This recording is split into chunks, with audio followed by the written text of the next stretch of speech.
Hi and good morning, everyone. My name is Albert, and this is Vlogs About Nothing. Thank you very much for taking the time out of your very busy Monday morning to join me.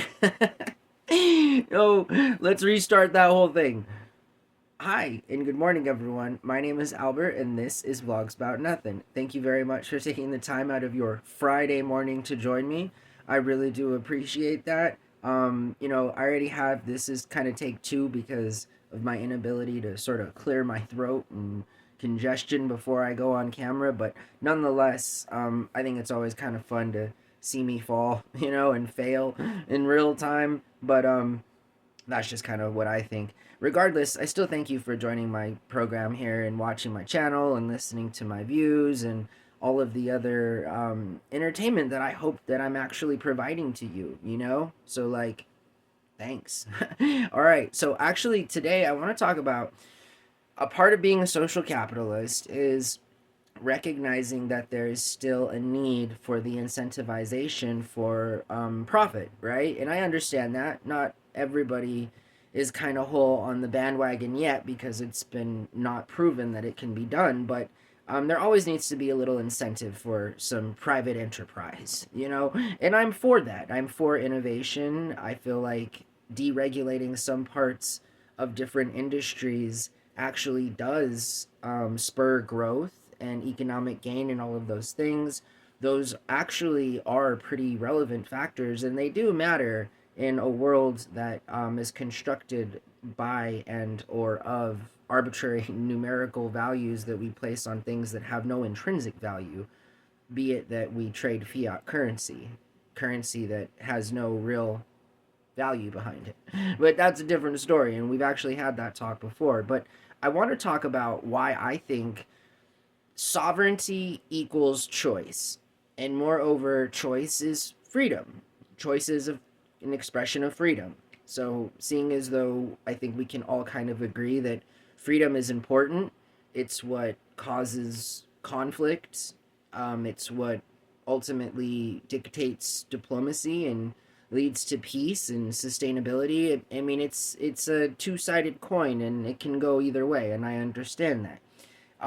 But that is ultimately a part of the human condition, is being able to make choices, whether or not they're dumb choices or, entirely based upon that sentient thing. You feel me? And I feel like making dumb decisions isn't something that we collectively are born to do. We're not like biologically programmed to make dumb decisions. And in fact, moreover, I'd say that we're kind of biologically programmed to survive and, moreover, thrive, because surviving seems to be something that the developed and even underdeveloped world seems to be able to do. And that's unfortunate because statistics do reflect that there is a large portion of the population in the world that earns less than $1 a day. So while we are currently going through a time in history where, yes, there is less homelessness than there ever has been, and there's more access to resources and such, this really is kind of only heavily facilitated in the modern and developed countries. But nonetheless, all I'm saying is that it might be a good idea to ask Greenland to join the United States. All right. And moreover, Canada and Mexico too, in that if it's not by force and if it is of consenting nature, do we not have an opportunity to live in a world where sovereign nations can broker deals to ultimately work together in collaboration? And if so, how much, if any, is that a threat to global security moving into the 22nd century? I feel like it's not in any way a block of progress. I feel like sovereignty in and of itself, if we can all agree that it involves choice, which is granted through an expression of freedom that the human condition allows ultimately through cooperation, whether or not that is forced cooperation or consensual cooperation, hopefully the latter. And that's what I'm saying. What if it was a good idea and the people of Greenland specifically wanted to join the United States of America. Again, the only argument is that it would not be in the interests of other developed and global superpowers because of their own national security. And I feel like that kind of in and of itself removes ourselves from the whole point of collaboration and the thought that it is okay to buy countries. I mean, if companies and corporations can merge, and we currently live in an era where one could argue that our government functions in and of itself like a corporation or a business, whether we like it or not, then why can we not allow for the kind of modern day colonialism through consent? I mean, colonization in and of itself doesn't have to be a bad thing. I mean, that's what people do, like we go places and decide that we like it and we stay and we have families and we create business and we trade goods and we barter and we develop social relationships. And, I mean, again, like it's kind of a big deal. It's kind of a big deal that modern day governments have an opportunity to merge. And again, if it's better for the country and all of the people within that country, then why isn't it something that we really can't consider? Again, I just don't think that it's a bad idea if Greenland wants to become a part of our union, and how we can make that function is, the opportunities are endless. I mean, I can only imagine a world where Canada, Mexico, again, far from any sort of achievable reality at this point. There's been talks in the last 20 years of a North American alliance, and I feel like that's a step in the right direction. I feel like countries collaborating on a global level is something that should provide peace and not problem and conflict. Now, again, the people in the developed world that would have an issue with consensual colonization are, I guess, the people that fear for their very own populace and out like how it would affect their populace. I mean, it's kind of hard, when a certain group of people and a large group of people are down for an idea, you feel me, and they're like about it. There's really public outcry, public viewpoints, the fact that keeping this country alive is in everyone's best interest, not just ours, but the entire globe's. And I feel like we can expand. Yes, absolutely. And we don't have to do that through force. We don't have to do that through invading other places. Again, not only because it's morally irreprehensible and unethical and not the thing to do, but just because, you know, if it's allowed, I feel like it should be on the table of discussion. And I don't feel like there's anything wrong with two countries merging on a consensual level if it benefits the population of both of those countries. I'm really excited about the Greenland conversation. Honestly, Greenland again is only going to be a topic of debate for those that, and with all due respect, right, are concerned with their individual sovereignty. Again, it's hard to part with ideological principles that are the foundation of your developed world, but sometimes rapid change is the only modality that can be successful. I mean, sometimes that's what it takes. And Greenland is a lovely country that, again, if their local population, moreover, if their youth, their future generation is willing to be a part of the United States, then there's no rule that says people joining our country through their own decision making can't. That's not in the Constitution. I mean, I feel like America has been created in and of itself through a lot of forcible manifest destiny and colonialism, but I don't think there's enough talk of how countries can broker deals that benefit both of their populations and merge into one country. Again, I just it's just like a company merging with a different company because they can offer better services and get the order to you sooner. I mean, if that's the example we're going with, but I just feel as a social capitalist that a part of capital is us. Like we are capital too, you know, and that's not entirely a bad thing. It's only a bad thing when it's used to exploit people that are vulnerable and underprivileged and marginalized, but in and of itself, it's not an entirely bad thing. I mean, it's a way to create value from birth. I get it, and it's okay.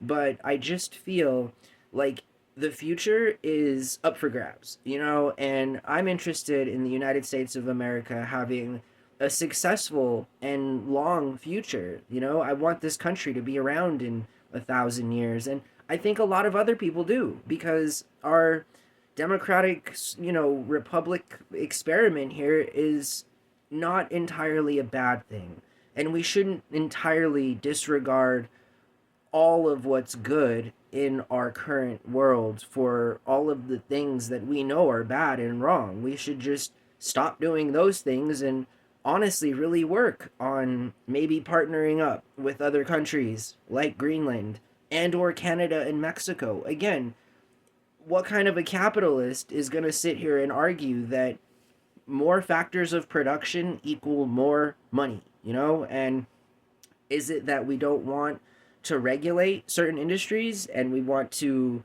capitalize on the fact that because we create a fiat currency that can be undervalued in other countries and kind of prop up their economies when in fact and in proof and in truth we can just join teams, and we can cook the books together as it concerns this whole Ponzi scheme. We concern the modern day ideology of capitalism.